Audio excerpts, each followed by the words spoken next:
Hello, and welcome back to the Carlos Speaks podcast. I'm your host, Carlos, and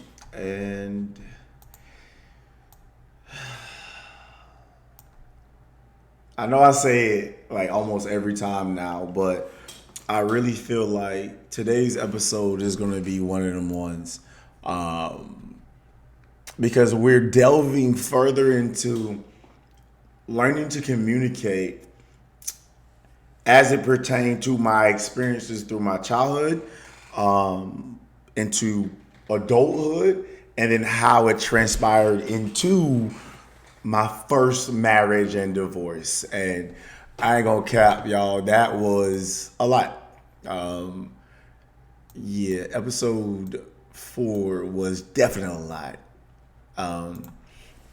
And I appreciate the outpour of support, the comments that said, thank you for your honesty, your transparency.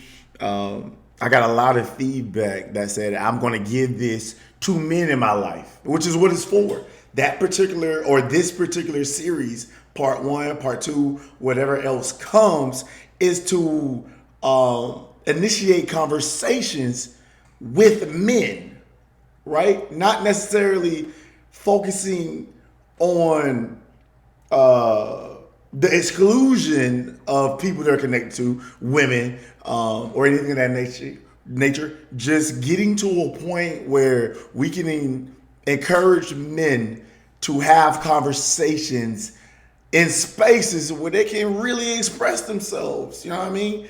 And I think having that general idea of what might I look like because I express this is one of the biggest hindrances that we have. What if I look weak? What if I don't have my thoughts together and I cannot convey or articulate what it is I'm really trying to say? Like, those are real internal hindrances that cause us to not say anything. And for me, I've chosen to take control of my life and the way that I exist by saying, nah, this is on my heart, this is on my mind, this is what I want to say, what I want to express, and I can choose and will choose to do that. Nobody has the power or right to silence me in any way. Now, they might not listen, that's fine, but I won't be silenced, right? And that's where we're gonna take it today. Um, but before all that, thank you for joining me. I hope you're well, and if you're not well, I hope that you're taking steps to be well. I hope that this conversation gives you something that can contribute to your well-being. Maybe the ability to express, maybe a different way to say things that you're feeling, and to just stand on business about you. I pray that by the end of this episode, you're encouraged in some way, shape, or form. Um, yeah. So, going into questions from the previous episode, um, I think the biggest question that I got following the episode was, are you going to have that conversation with your ex-wife? And to be honest, I have. I've expressed these things, and I feel like there was a very honest conversation where she was able to express her frustrations, going into the marriage, in the marriage, going into the divorce, and even now after the fact. And I'm glad that I had the opportunity to allow her that space. So that conversation was had. Are we friends now? Was also another question. No, no, I don't consider us friends. I know, well, I hope, and it's been conveyed that there is no ill intent or no hard feelings. but I would be remiss or naive to ignore the rippling or residual feelings that associate with divorce. Um, I like to believe that forgiveness has been given, but at the end of the day, there were things that occurred that will not be forgotten. Um, and no matter or no amount of atonement or accountability can take away what that initially felt like for people involved. So the answer is that.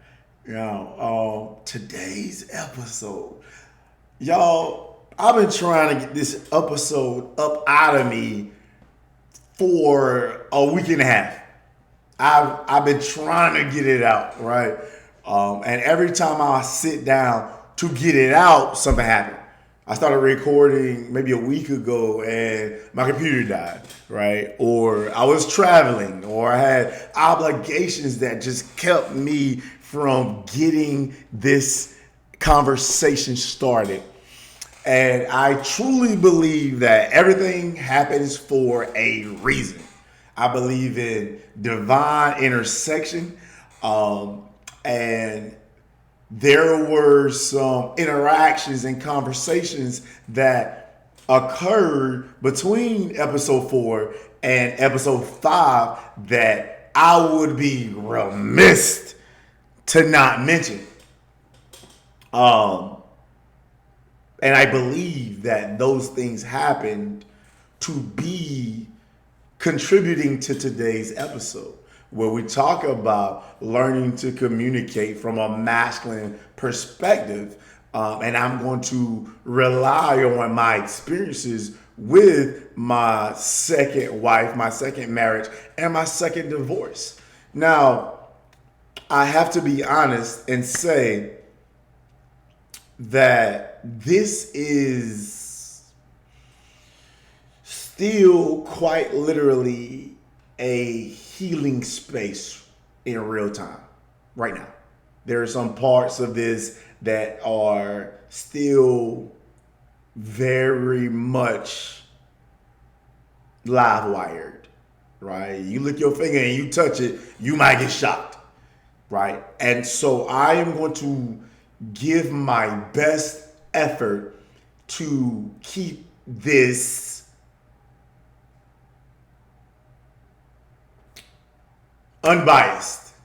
I'm gonna try to keep my feelings in check because I control my feelings. My feelings do not control me, right? So I'm gonna be honest about the sensitivities that lie in this conversation. So let's get into it.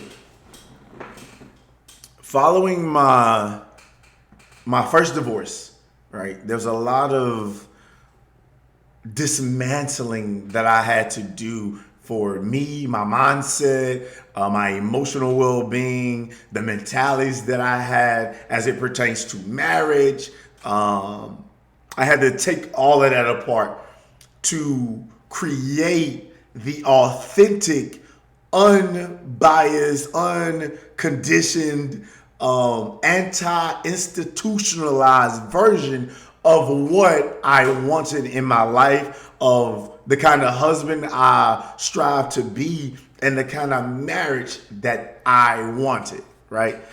And so coming out of the traumatic experiences that I contributed to, that I caused in my first marriage, it was like, whoo, baby, I did way too much. My bad, gang. I'm sorry. And so that kind of pushed me into this space where I needed to be softer. I needed to be more understanding. I needed to be more nurturing. And I said, okay, let's do it. Let's do it. Let's take off the misogyny. Let's take off the bullheadedness. Let's take off everything that makes me a hard man. I need to learn to communicate effectively and softly. If I have to raise my voice to convey my point, I'm not communicating effectively. If I have to curse to drive my point, I'm not communicating effectively. If I have to walk out, storm out, if I got to throw things, anything that has a reactive, explosive response to what is being said is indicative of the lack of efficiency and effectiveness of the communication. You shouldn't have to curse. You shouldn't have to raise your voice. You shouldn't have to throw things to get your point across. And if you had to do those things, I suggest you sit with yourself and then you sit with whatever party is involved with that space with you. Because that explosivity and reactiveness is the precursor to trauma. Sorry, there we go. There are signs that lead up to traumatic experiences. And I believe that one of those major contributing factors is ineffective communication that is forced. Because now I'm reacting to how what is being said, not what is being said. Come on, somebody. Now, with all that being said, again, I'm trying to be a soft man. Never did this before in my life. But I know what being a hard man got me. And I don't want that no more. I ain't doing it no more. So that's where I am. I didn't go to therapy after my first divorce. I did, for me, what I considered to be the self-work. Right? It's like, all right, I can objectively now say this is what happened. This is what I feel about it. And these are the things that I believe that I need to fix moving forward in my life. High key should have went to therapy. High key should have went to therapy. All right. Now, that's out the way. That's where I am. So, there I am in Virginia Beach at the time. And a very close friend of mine was performing at a spoken word event. Me being a poet and being his friend, I was like, bro, what's good? You need a +1? And he was like, yeah, come on. And so I'm like, all right, bet, you know. And so, and y'all know me, when I start stuttering, I got to give it to you how I got it. So I go to the event. I get there after him, and there's a problem at the door because the woman at the door is saying, hey, gang, it's $25 to get in. And I'm like, first of all, $25 on a Saturday at 3 o'clock in the afternoon? Absolutely not. Birds is still chirping. Like, it ain't even outside hours. What you mean $25? Beyond all this, I'm a +1. I'm with him. Go get him. So, of course, she's giving me pushback. And so she goes to get the host of the event. This beautiful woman walks up and she says, what's the problem? And I'm like, oh, the problem is that I'm here with my friend who is featuring today. I'm his +1, and he told me I get in on his ticket. And this beautiful woman says, that's absolutely right. I apologize for any inconvenience. Come on in. And I'm like, oh, well, handle business then. I liked it. So the event starts, right? And the same beautiful woman opens the show. right, does a beautiful poem, and I am enthralled. You hear me? I I forget it's Saturday at 3 o'clock in the afternoon. So the event goes on. It's a beautiful event, very well organized. My homeboy does his thing like he always does, um, and at the no. So there is an open mic portion of the show, right? And me being a poet, a performer, and I've already seen in this room what I want to pursue. Let me make myself known. So I get on the mic, I do one of my best poems, right? And I'm talking about killed it. And the host comes up to me after I'm done and takes the mic, of course. And of course, I brush against her fingers gently, right? Because I'm doing that thing. I'm a Renaissance man, a Casanova, a classic man, if you will, right? So it's the little things, right? So she kind of like looked at me at the side of her eye. I'm like, oh, you, baby. Yeah, let me go ahead and reel it in, right? So anyway, the event comes to a conclusion. And I'm like, all right, it is time for me to do what I do, for me to take the shot. And let me tell you something, baby. I hit from half court on a bad day, right? So I approach her, and I do what I do. I say what I say. I can't give y'all free game. I'm gonna say that for a master class on, courting women today. But anyway, so we agree to go out, right? And it was the next day, and we exchanged contact information, and this beautiful, well-spoken woman stands me up. Y'all, I was at the restaurant on time. It was 7 p.m. We were supposed to meet there together. I got there at 6:45. I got a good table, ordered some wine, did everything a classic man would do. And she stood me up. Call, text, no response. And I'm like, this is insane. This is beneath me. I don't know who you thought it was, but it ain't who you think. So, I leave. And as I'm leaving, she texted me and it's like, oh my God, I'm so sorry. I was asleep, right?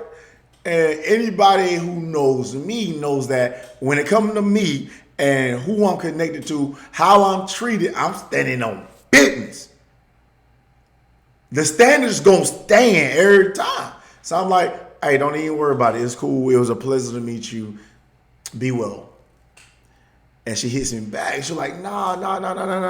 I was legitimately asleep. And in my mind, it don't matter what you was doing because you didn't prioritize the plans that we made. You wasted my time. And I can't get that back. Right? So I said, nah, it's cool. So she calls me and she's like, no, I want to make it up. Like, how can I? And I said, what you can do is come pick me up tonight, same night. I've already eaten, right? Get you something to eat. And there's a poetry show tonight. And I would love if you would take me. Right? And she says, okay, that's different. But be ready at 9. Okay. Sure enough, she comes to get me at 9. Right? And I'm like, okay, I can get past you standing me up. Maybe you were asleep for real. Let's go. So we go to this portrait spot and we have an amazing time. We connect, we converse, we vibe. She touched the mic, I touched the mic, had an amazing time. Come back to my spot after the portrait show and we talk. And I'm like, in my mind, I'm like, this is amazing. I like her a lot, right? So fast forward. Again, please consider that I am in a very transitional stage of my life. I'm freshly divorced, um, learning to be softer, to be more accepting, right? And this is indicative because I'm like, okay, cool, that you can make it up. I believe that I overcompensated in my willingness and want to be nurturing to contrast against the hard, rigid man that I was. So I went from not allowing anything to allowing everything in a relationship. Yeah. Wild times. So I say all of this to say, and again, I'm trying to be honest and unbiased. So this relationship occurs, and we do not communicate effectively. But in my mind, I'm like, no, this is the hard part of relationships, right? I gotta go through the ineffective communication. I gotta go through the fight. I gotta go through the traumatic reactions, right? And what I mean by that, I gotta deal with who this person has become in response to the traumas that they've experienced in their own life. So I got to deal with the survivor version of you. The version of you that you create to protect yourself, to make sure that the hurts that you've experienced previously in your life don't hurt you again. Baby, the wall is up and nothing, not even the good things, are getting in. But I'm fighting for my life to keep you out. But I like you. I may even love you. I desire to have you sexually. And those two things are conflicting. Because I want you, but I'm not going to let you in. Ooh. Right? So, in my mind, I'm like, I got to deal with hugging the cactus. Right? Because the cactus needs a hug. But hugging the cactus means that I am injuring myself to provide emotional support. And because I'm in this place where I'm trying to be understanding and nurturing and compassionate and soft, come in, bring it in. I'm hugging the cactus. I'm hugging the cactus. I'm hugging the cactus. I'm hugging the cactus. And at some point, you get tired of hugging the cactus and you become a cactus yourself. No, baby, grace done ran out. I got time today.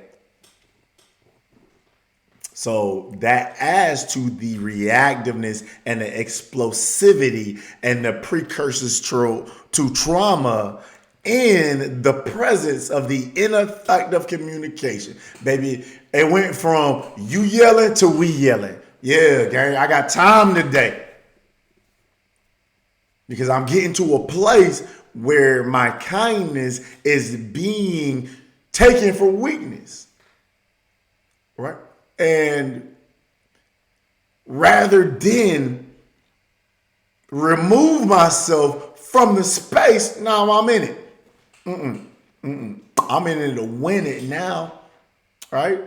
Because we're together, because we've created this aesthetic, this image, right? Our experiences have become one. And I don't want the stigma associated with another failed relationship after my marriage just crashed and burned. So I got to do this one out. I got to stay here because of what might be said if I don't. Crazy as hell. I'm putting up with this because of what might be said about me. Insane in the membrane. So,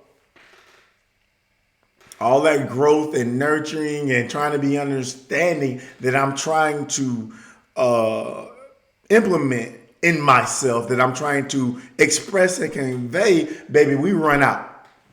Now we're both contributing to the ineffective communication. And one thing about that, baby, is going to get worse the longer it exists. It go from a dull knock at the door, right? That's the explosiveness right there to, yeah. Now we moving furniture, so to speak. And at some point, um, I should have just left. I should have just left. But I was staying in a place that was desolate because I was desperate to save my image.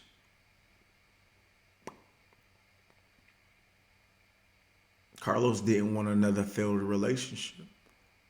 Not because of what it would do to me, but because of how I would be seen. And I'm traumatizing myself for the sake of an image. And I realized in that space in my life that we think people care about what we look like more than people really care about what we look like. Crazy. So this goes on, and I don't leave, and the fights get worse. Um, and we force it. Both of us. Both of us contribute to this negative relational space that we're in. Nobody left. In hindsight, it would have been so much easier to say, we tried, it didn't work. And I appreciate the experience. And I encourage you to sit with yourself and ask yourself, is the space that I'm in right now contributing to my well-being? And it doesn't have to be a relational space. It can be a friendship. It can be a job. It can be, a sneaky link. It can be whatever space that you're involved in. Is my participation in this space benefiting me? And the answer is no, baby. You gotta do something.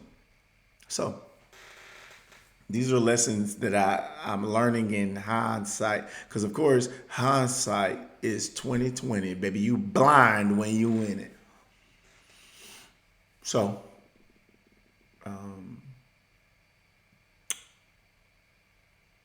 she calls me one day from work. And she says, hey, I got sick at work.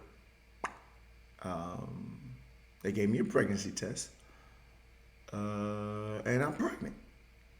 Now, we had agreed initially that children weren't necessarily a priority for our relationship.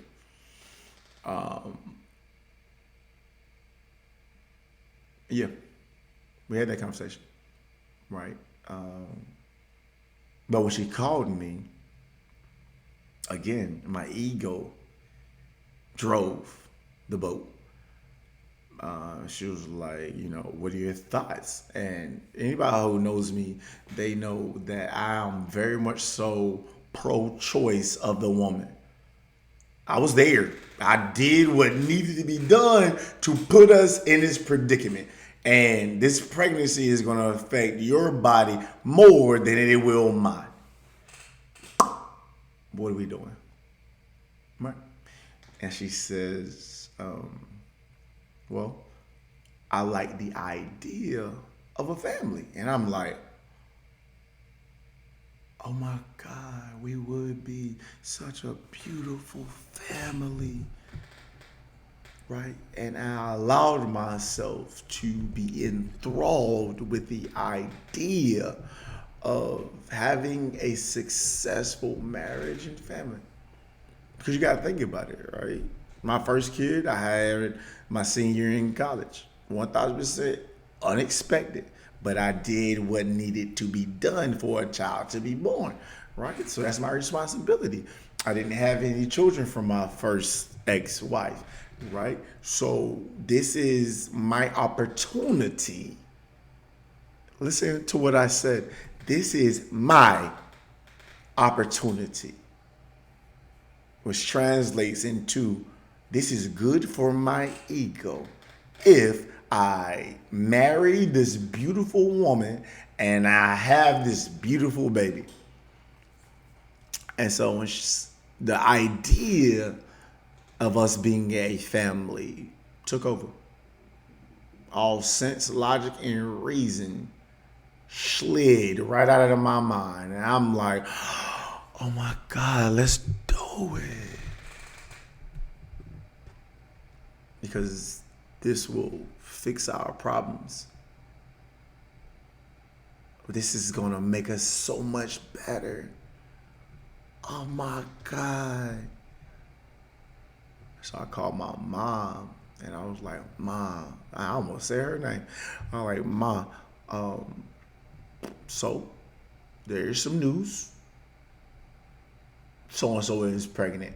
And my mom loved us too, right? I just feel like everybody loved us. Everybody loved us, right? And we did not love each other. Dang. I don't think I've ever said that out loud. But it's true. It's true. I think we really liked one another. And I think we liked the idea of one another. But if I have to say, in hindsight, everybody loved us, but we did not love each other. So everybody was like, oh my God, this is so beautiful. Oh my God, I'm so happy for y'all. Right? Are y'all gonna get married? And at this time, I think we found out at the beginning of March that she was pregnant. Now, mind you, at the end of February, we had a massive fight. Massive fight. No, it wasn't abusive physically, but we had a fight. And that fight was indicative of the fact that it was time to go. I got a really good friend of mine. His name is PJ. God rest his soul, right? He died during COVID. But PJ used to ask me, he was older than me, and he used to ask me, he said, Los, how loud is God's alarm clock in your life going to have to get before you wake up? With every ring of the alarm clock, something crazy happening. And those things that are happening are growing in their negativity and their significance. So yeah, everybody is ecstatic for us, right? And we're making the best of it. I'm like, oh my God, I start talking about marriage, right? We found out in March, April, May. So in April time frame, I said, so what's up? You trying to be my wife? You trying to be Mrs. Bryant? What's good? And, we kind of bantered back and forth about it. And ultimately, I decided I'm going to ask this girl to marry me. Again, driven by my ego. So delusional land. I got a VIP pass telling everybody who will listen how loved I am, how in love I am, and how this is going to be the premier marriage. I was dumb as hell. I was all dumb, but I wasn't honest with myself, and I wasn't honest with her, and I definitely wasn't honest with the people around me. I lost a lot of friends in that relationship due to the relational dynamic that we had. I have a lot of female friends, right? And it's not but just by design. Have you met women? They're an amazing time, even platonically, right? So with that being said, this relationship didn't hold space for those friendships. So it's very much so me and this woman, relationally, I, you know. So May comes around, and setting up this elaborate proposal, right? It's beautiful. Surprised, she had no idea it was coming. What we did plan together was a surprise wedding, which I think was also beautiful in its own way. So that happens. Again, completely ineffective communication. Like we were dragging each other through this experience, right? But I am determined to stay and force it to work. I'm determined to stay in this space of incompatibility and hug the cactus, even though I too have now become a cactus. Our marriage don't last 7 months. Don't last 7 months. And if you can do math, baby, we didn't even last to the point where my baby was born. Right. And that experience was traumatic. I can't speak for her, right? But I can only assume that it was traumatic for her as well. It was so dark, when we could have just left. We could have just had a conversation that said, "Look, this ain't it. We're here now. It is what it is. Let's focus on being what we need to be for the sake of this child." This child was, I believe, conceived in love, and I want to support and honor that for the baby, right? And we didn't. We didn't. We forced what should not have been forced, and we paid dearly for it. So we separate. There are some experiences that we had that I am not going to delve into, but they were climactic enough to say absolutely not. We ain't doing that,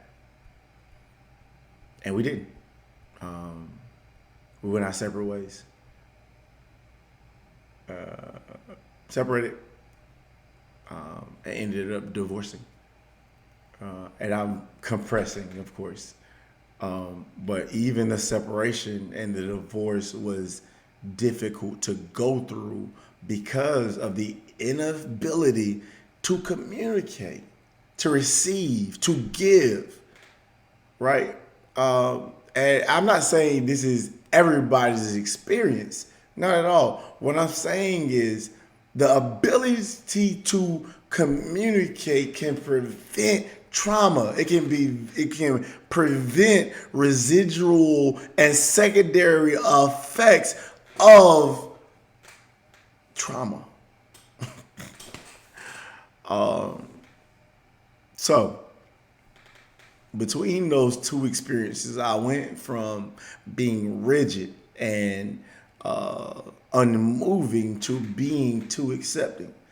Because if I had found proper balance, then I could have been aware of myself enough to say, we ain't doing this.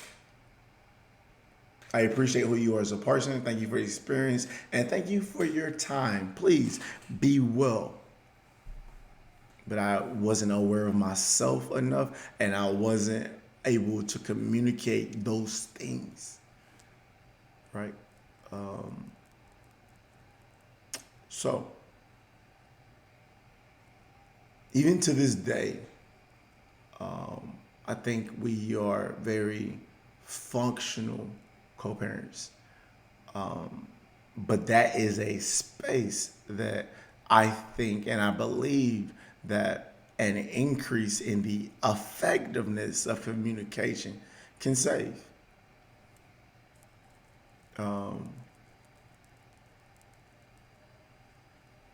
So I'm going to conclude this series by encouraging you to choose you in every sense, mentally, emotionally, spiritually, all the things, and to choose you in a way that makes you aware to the compatibility of you in whatever space you're in. Again, this isn't specific to relationships. This isn't specific to friendships or jobs, whatever space or relationship or connection that you are a participant of. Consider and ask yourself, am I choosing me in choosing this relationship? And that can be difficult sometimes because if we talk about grace and forgiveness, those two things can be leveraged against choosing us. I want to give you grace, but if I give you too much grace, now I'm sacrificing myself. Now I'm delineating my boundaries. Now I'm diminishing the business that I'm standing on. If I forgive you, right, and I allow you to do it again, and I forgive you again, and I allow you to do it again, baby, you beating my ass, and I'm letting you. So at what point do I say I forgive you, but I can't put you in the space to do it to me again? I forgive you, but I have to restrict your access to me. I forgive you, but that is not a requirement to stay connected to you. I forgive you. But in my forgiving you, I'm going to choose me. In my grace, I'm going to understand that you don't have the capacity to hold what I have, to hold who I am. And grace says that's okay. I can accept that without giving you anything. I have an uncle. His name is, well, it doesn't matter what his name is. I got to get used to being on a podcast. I have an uncle, and my uncle told me a long time ago when I was like 15, he said, nephew, let me tell you something. You can never fit a 20 by 20 dream into a person that can only exist with a 2 by 2 mentality. And I wish I had remembered that day in Virginia Beach. Because I was driven by ego and not logic. Because had I remembered that, I would have been aware of my capacity. And I would have been aware of the space in which I'm trying to put it. And I would have seen that I can't fit here.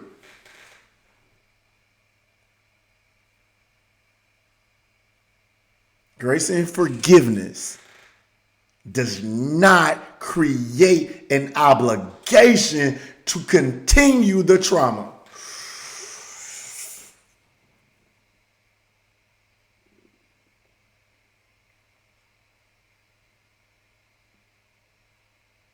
Grace and forgiveness does not create the obligation to continue the trauma.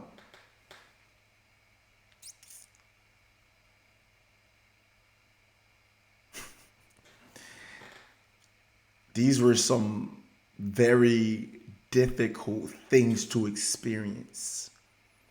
But the wisdom and the understanding of myself and the awareness of myself and how I exist in the lives of other people has been invaluable.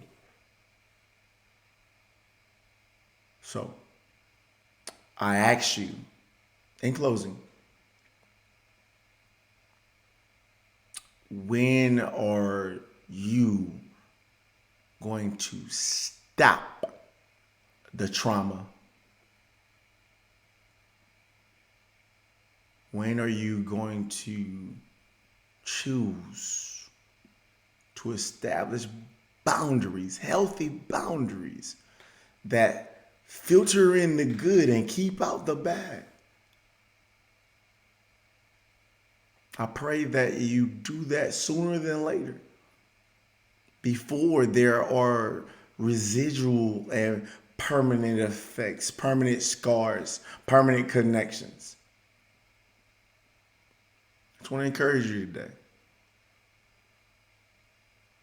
And I hope that today's episode helped you gain some insight into yourself, into others. And I hope that my expression of self can encourage somebody. Because if that can occur, that means I did what I was supposed to do. If I can only encourage one person, I did what I was supposed to do. But yeah, that's going to wrap us up today. I appreciate you for your time and your ear, and I pray that you be well. Thank you.